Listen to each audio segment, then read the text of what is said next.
Durante el brunch familiar brindaron por la unidad, justo después de anunciar que usarían la herencia del abuelo para pagar las deudas de mi hermano. Yo solo revolví mi café y pensé, el fondo que abrí hace 11 semanas ya está protegido. Durante el brunch familiar, mi padre alzó su copa con entusiasmo y brindó por la unidad familiar. Lo hizo justo después de anunciar que usarían la herencia del abuelo para saldar las enormes deudas de tarjeta de crédito de mi hermano. Mantuve el rostro neutral mientras él se inclinaba hacia mí y murmuraba, supongo que tú ya no tienes mucho que aportar. Removí el café con la cucharilla sin siquiera mirarlo y respondí con calma, si tú lo dices. Ellos seguían conversando animadamente sobre cómo renovar su casa con lo que quedaba del dinero, mientras yo revisaba en mi celular el estado de una cuenta especial que había abierto hacía 11 semanas. Un fideicomiso, sellado, intocable. Mientras el sonido de los brindis y las risas resonaba en la mesa, repetí en voz baja, si tú lo dices, removiendo el café frío que no planeaba tomar. La sonrisa de mi hermano se desdibujó por un instante. Supo, o al menos intuyó, que había algo que no le estaban contando. Continuaron planificando reformas, colores para la cocina y nuevas encimeras. Yo, en silencio, observaba. Esa misma herencia que el abuelo había dejado, según me dijo en vida, debía dividirse en partes iguales. No proporcionalmente, no según necesidad. Iguales. Lo hablamos en privado, semanas antes de su muerte. Fue su manera de confiar en mí, una mirada, un apretón de manos. Pero, claro, mis padres y mi hermano tenían otra idea de lo que, justicia, significaba. Después de que el abuelo falleció, me mantuve al margen. Pensé que el duelo nos uniría, como en las películas. Pero lo que recibí fue silencio. Ninguna llamada. Ninguna actualización. Solo un mensaje grupal de mi madre, nosotros nos ocupamos del testamento. No te preocupes. Debería haberme preocupado. Mientras yo pasaba tardes clasificando medallas de guerra y encendiendo velas en su honor, ellos ya se reunían con abogados. No para formalizar el reparto, sino para modificar la estructura del testamento. Me enteré porque llamé directamente al abogado del abuelo, un hombre discreto de apellido Gálvez. Al decirle mi nombre, hubo una pausa que ya me decía todo. Han hecho algunos movimientos, dijo con cautela. ¿La mitad?, pregunté, ya con un nudo en el estómago. Bueno, es más complicado que eso. Claro que lo era. Mis padres habían solicitado una enmienda, una cláusula de necesidad, alegando que el testamento original no respondía a la realidad económica actual, la de Luis, mi hermano. Justificaron que yo no necesitaba el dinero de la misma forma. Luis, que había sobrepasado el límite de 5 tarjetas de crédito. Luis, que pidió prestados $18.000 a un amigo y luego desapareció. Luis, que intentó invertir en NFTs y perdió una tercera parte del dinero del abuelo antes de que siquiera se hiciera la lectura del testamento. Cuando encaré a mi madre, su única respuesta fue: tu hermano está atravesando muchas cosas. Siempre está en medio de algún desastre, respondí. Pero tú estás bien. Ni siquiera tienes hipoteca, dijo. Como si eso invalidara mi lugar. ¿Por qué yo ahorré? ¿Por qué planeé? ¿Por qué no aposté mi vida a estafas digitales ni promesas vacías?, contesté. Esa misma semana me senté con un abogado independiente. Le mostré los documentos que el abuelo y yo habíamos preparado 6 meses antes de su muerte.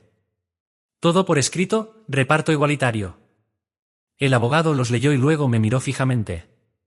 Si transfirieron fondos antes de que se cerrara el proceso de sucesión, estamos hablando de una falta grave, dijo. Y yo tenía pruebas. 3 semanas antes de la validación oficial del testamento, Luis había retirado casi $29.000 de la cuenta personal del abuelo. Una transacción decía, honorarios de consultoría. La otra, reembolso Luis C. Solo el abuelo y mi madre tenían acceso a esa cuenta.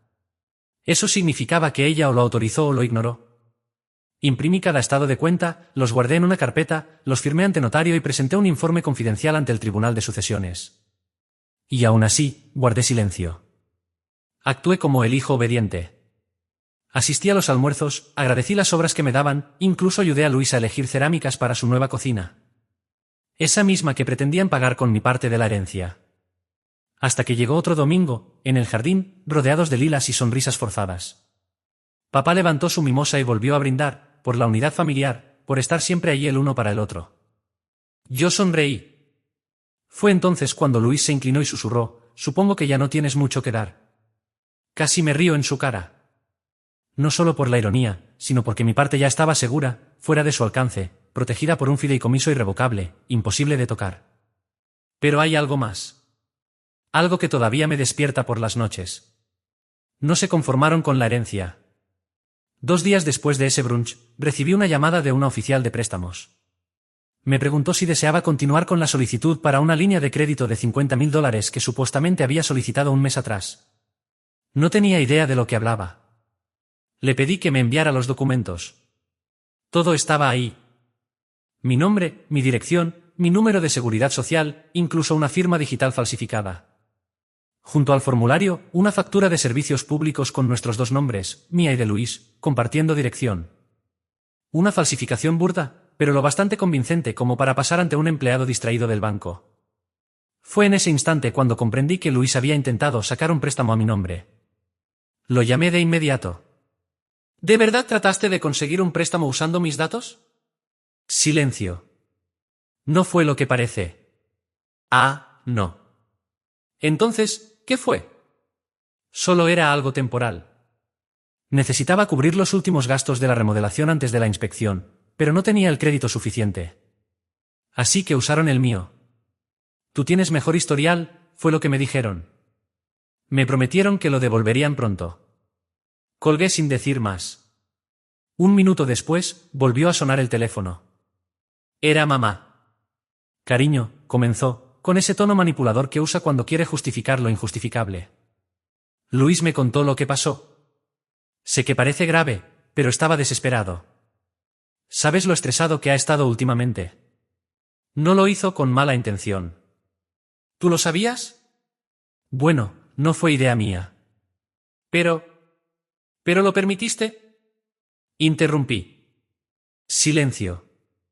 Y entonces, como si no acabara de admitir que encubrió un fraude en mi contra, añadió. ¿Por qué estás siendo tan difícil? Tú ya tienes mucho.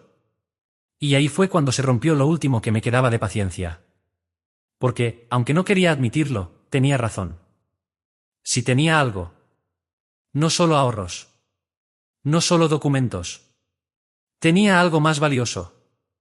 Tenía poder. Y por primera vez, estaba dispuesto a usarlo. 3 semanas después, me presenté en la cena que Luis organizó como si nada. Según él, era una celebración por haber terminado al fin la remodelación de la casa, financiada con lo que quedaba de la herencia de nuestro abuelo. Mamá preparó su famoso asado, y papá ya estaba instalado en su sitio habitual, copa de vino en mano como si fuera dueño de una finca romana. La mesa relucía. Las encimeras nuevas de granito brillaban tras ellos. Luis se había hecho un nuevo corte de cabello y tenía esa expresión de superioridad que siempre mostraba cuando creía haber salido ganando. Me senté tranquilo, sin mostrar emoción. Esperé. Guardé silencio hasta el postre. Este pastel de chocolate está excelente, dije mientras empujaba el plato. Casi compensa el delito que cometiste. El ambiente se tensó de golpe. El tenedor de mamá cayó al plato. Luis parpadeó, desconcertado. Papá dejó la copa en el aire. ¿Qué dijiste?, preguntó con voz grave. Dije, repetí, mientras colocaba una carpeta sobre la mesa, que esto casi compensa el uso indebido de mi identidad y la interferencia con bienes del Estado. No entiendo. Luis intentó reír, nervioso. ¿De qué hablas? Del préstamo que solicitaste a mi nombre. De la factura falsa que usaste como comprobante de domicilio. De los $29,000 que sacaste de la cuenta personal del abuelo antes de que se cerrara la sucesión. Y de cómo mamá y papá lo encubrieron. No, empezó mamá, con la voz temblando. Esto es un malentendido. Abrí la carpeta y señalé los documentos. Aquí está la solicitud del préstamo. Aquí el informe de falsificación emitido por el Departamento de Fraudes del banco. Aquí la declaración notariada del señor Gálvez, abogado del abuelo. Y aquí, dije mientras les deslizaba una copia impresa de un correo, la respuesta del juez de sucesión, confirmando que las modificaciones que hicieron fueron ilegales. Luis se empalideció. Le empezó a sudar la frente. Papá dejó su copa en la mesa, con una lentitud nada habitual. Podría ir a la policía, continué. Estarías enfrentando cargos por uso no autorizado de información personal, fraude electrónico y malversación de fondos de una herencia. Las consecuencias podrían ser graves si esto llegara a investigarse formalmente. ¿Estás hablando en serio?, susurró Luis. No lo he hecho todavía porque quiero darte un último regalo, respondí con calma. Mi silencio, a cambio del tuyo. Me levanté lentamente de la silla. Vas a firmar una renuncia legal, en la que cedes cualquier reclamo futuro sobre la herencia del abuelo. Vas a devolver lo que queda de ese dinero. Y ustedes, dije mirando a mis padres, emitirán una declaración escrita reconociendo su complicidad en esta situación. ¿Y si nos negamos?, preguntó papá. Entonces dejamos que lo decidan los tribunales, sonreí. Y también los medios, la asociación de vecinos, tus amigos del club de golf, todo ese círculo perfecto que tanto se esfuerzan por mantener. Mamá se llevó la mano a la boca. ¿No lo harías? ¿Tú crees que me importa?, estallé. ¿Tú crees que quiero proteger el honor familiar después de que permitieron que su hijo me robara por segunda vez y encima me culparan por no quedarme callado? Por favor, dijo mamá, con lágrimas en los ojos. No sabíamos que era tan grave. Solo queríamos ayudarlo. No, corregí. Querían ocultarlo. Querían proteger a Luis, cueste lo que cueste. Incluso si eso significaba dejarme a mí de lado. Papá suspiró. Su voz sonaba cansada. Ya has dejado claro tu punto.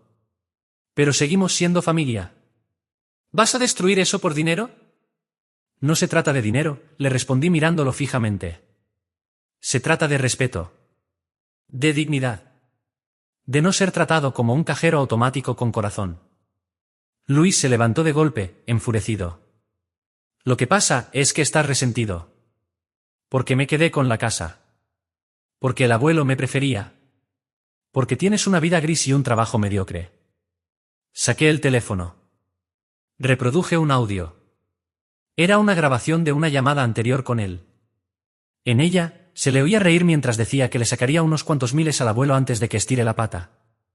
Silencio total. Luis abrió la boca. Luego la cerró. Te sugiero, le dije con tono bajo, que llames a tu abogado mañana a primera hora. Porque esto fue mi versión amable. Me fui sin mirar atrás. Los dejé ahí, descompuestos, mudos, destruidos. Al día siguiente, papá me llamó. ¿Firmaremos?, dijo. Sin rabia. ¿Solo derrota? Pero no tenías que hacer esto. No, respondí. Ustedes no tenían que hacerlo. Han pasado 3 meses desde que di ese giro. Desde que dejé esa mesa y sus rostros desconcertados. Desde que dejé de ser el que arreglaba todo, el que daba, el que obedecía. Y el silencio ha sido glorioso. Sin llamadas por cumpleaños. Sin mensajes fingidos. Sin reproches enmascarados. Solo algún que otro correo del nuevo abogado, el que está gestionando la reestructuración del fideicomiso y la redistribución de la herencia. La renuncia se firmó al día siguiente. Luis, claro, intentó demorar. Pero le recordé que un cargo penal arruinaría lo poco que le quedaba de crédito. Cedió como papel mojado. Me transfirieron $11,370. No era ni la mitad de lo que me correspondía. Pero daba igual. Nunca fue por el dinero. Fue por algo más importante. Ellos perdieron. Y yo no. Y una semana después de que todo se oficializó, hice algo que ninguno de ellos habría imaginado. No renuncié de forma dramática. Simplemente entré a la oficina de mi jefe, le estreché la mano y le agradecí por esos 6 años. Luego reservé un vuelo. No fue a Roma ni a Bali. Fue a Montana. A una cabaña a la que mi abuelo solía llevarme cuando era niño. El único lugar donde alguna vez sentí que alguien de mi familia realmente me veía. Pasé 2 semanas ahí, completamente solo. Sin llamadas, sin noticias, sin distracciones. Y por primera vez en años, respiré de verdad. Caminé por senderos, escribí en mi diario, leí las cartas que mi abuelo le había enviado a mi abuela durante la guerra. Estaban llenas de amor, arrepentimiento y promesas de ser un mejor hombre cuando regresara. En una de ellas escribió: no voy a repetir los errores de los hombres antes que yo. Qué lástima que su hijo nunca leyó esa parte. Cuando volví, algo dentro de mí había cambiado. Caminaba más ligero, hablaba con más claridad. Ya no estaba enfadado. Estaba despierto. Y justo entonces empezaron las llamadas. Primero, mi madre: cariño, pensaba que tal vez podríamos hablar. Solo tú y yo. No contesté. Luego, mi padre: te extrañamos, ¿podemos almorzar? Respondí con un único mensaje: no. Pero la que casi me hizo reír fue la de Luis, mi hermano. Hermano, sé que las cosas se salieron de control. Pero seguimos siendo familia, ¿no? Podemos hablar. Le tomé una captura a ese mensaje y lo guardé junto a los documentos del préstamo falsificado. Por si acaso. No terminó ahí. Un par de semanas después, recibí un mensaje de una tal Melissa. No reconocí el nombre de inmediato. Era la ex de Luis, la madre de sus hijos. Solo nos habíamos cruzado un par de veces. Apenas la recordaba. Pero el mensaje decía, solo quería darte las gracias. Por hacer lo que nadie en tu familia se atrevió. No tienes idea de cuánto tiempo esperé que alguien le pusiera límites. Terminamos hablando por teléfono durante 1 hora. Me contó cosas que jamás imaginé. Que Luis vació las cuentas compartidas. Que mintió ante el juez durante la batalla legal por la custodia. Que mis padres lo encubrieron otra vez. ¿Crees que solo te explotaron económicamente? Me dijo. Intenta ver a tu hijo llorar porque la abuela le dijo que su padre no lo hizo con mala intención. Punto. Colgué temblando. Pero no de rabia. De lucidez. Por fin entendí que no era el único dañado por ellos. Y esa comprensión me dio fuerza. Desde entonces, empecé a establecer límites. No solo con ellos, con todos. Se acabaron los favores sin pago. Se acabaron las manipulaciones disfrazadas de afecto. Se acabó la lealtad unilateral. Cambié de número. Abrí otra cuenta bancaria. Empecé terapia. Me mudé. Y esa cabaña en Montana, donde por primera vez sentí paz, la compré. Sin préstamos. A nombre de una sociedad. Que no puedan rastrearla. Mi refugio, por si la ciudad alguna vez se vuelve demasiado ruidosa otra vez. Y entonces ocurrió algo que no esperaba. Recibí un paquete. Sin remitente. Solo una caja de terciopelo. Dentro, el viejo reloj de bolsillo de mi abuelo. Aquel que creí perdido para siempre. Sin carta. Pero lo supe. Era de mi padre. Su forma de pedir perdón sin pronunciar una palabra. Su intento de una segunda oportunidad. No respondí. Porque el mensaje que ya había dado fue más fuerte que cualquier reloj o carta. Uno no puede enterrar a alguien en culpa y luego pedir clemencia cuando se rompe la pala. Ya no soy el hijo que se sentaba en silencio en los almuerzos familiares fingiendo tomar café frío mientras repartían el futuro como si no fuera mío. Ahora soy el hombre que dijo no y lo sostuvo. Y por primera vez en mi vida, eso es suficiente. Dicen que toda familia tiene secretos, pero la mía ni siquiera intentó esconderlos. Los llevaban como medallas, excusas para traicionar, argumentos para usarme como si fuera un cajero automático sin límite de retiro. Lo que no esperaban, lo que nunca esperan del callado, del que siempre resuelve, del confiable, es que yo despertara. Y no solo que me alejara, sino que lo hiciera para siempre. Y sin mirar atrás. Porque, al final, la traición más grande no fue que Luis falsificara mi firma. Ni que mis padres desviaran el dinero que dejó el abuelo. Ni siquiera que alguien presentara una factura falsa para conseguir un préstamo a mi nombre. La herida real fue darme cuenta de que nunca me amaron por lo que era. Solo por lo que podía darles. Y esa revelación me rompió más que todo lo anterior. Porque pasé años esforzándome, convencido de que algún día lo entenderían. Que algún día me agradecerían. Que algún día dejarían de pedir y simplemente dirían, tú importas. Ese día nunca llegó. Así que lo fabriqué yo. Ya han pasado 6 meses. Medio año desde que rompí la ilusión. Desde que dije no y lo cumplí. Desde que dejé de creer que le debía algo eterno a esa familia. ¿Y sabes qué pasó cuando dejé de sangrar por ellos? Empecé a sanar. Compré la cabaña. La misma que mi abuelo adoraba. La pagué con lo poco que no lograron robarme. Cambié de número. De banco. De contactos de emergencia. Corté cada cuerda que usaban para traerme de vuelta. Y por supuesto, intentaron reconectar. Primero, con culpa, esto no es lo que hacen las familias. Luego, con distorsión, solo intentábamos ayudar a tu hermano. Después, con amenazas, te arrepentirás cuando ya no estemos. Y por último, con súplica, por favor, solo hablemos. Pero yo ya conocía el guión. Mismo drama. Diferente disfraz. Esta vez no compré la entrada. Ni me acerqué al escenario. Y cuando el ruido cesó, ocurrió algo inesperado, empecé a oírme a mí mismo. No al hijo servicial, al que siempre estaba disponible, al que aguantaba. Sino al hombre que se ríe sin pedir permiso, que lee al amanecer, que dice estoy cansado sin culpa, que prepara café en silencio sin esperar una llamada pidiendo algo. Comencé terapia de verdad. No la de desahogarme con un amigo. No la de evadir. Exploré las heridas. El modo en que la voz de mi madre me hacía encogerme cada vez que decía solo pienso que. El modo en que el silencio de mi padre equivalía a decepción. El modo en que la risa de Luis me revolvía el estómago, porque entendí que su diversión siempre venía a costa de alguien. Y ahora sé algo que antes no sabía. Estoy bien. Lo saqué todo a la luz. Lo desarmé pieza por pieza. Lo enfrenté sin atajos. Y después, lo dejé ir. Porque ya no era mío para cargar. Hace unos días recibí una carta. Escrita a mano. De mi padre. 5 páginas llenas, sin pretextos ni intentos de justificarse. Solo una frase me dejó inmóvil. No espero que me perdones. Solo deseo que al fin seas libre. Doblé la carta con cuidado y la guardé en un cajón. No porque lo haya perdonado. Todavía no. Sino porque, al fin, reconoció lo que se perdió, lo que destruyeron y lo que logré reconstruir sin ellos. Hace un mes conocí a alguien. No en un sentido romántico, al menos no por ahora. Aún camino con cuidado por ese terreno. Pero fue alguien genuino.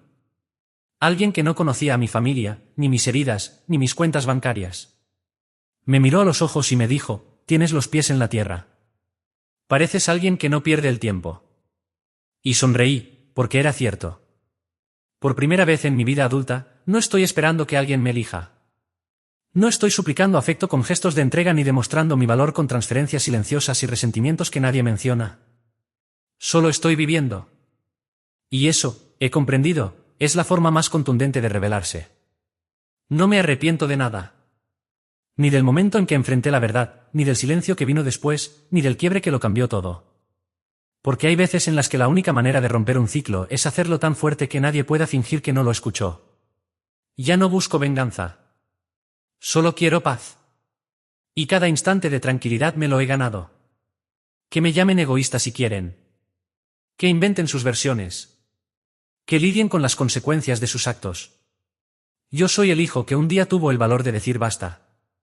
Porque hice lo que jamás imaginaron. Me elegí a mí mismo. Y no pienso dejar de hacerlo nunca más.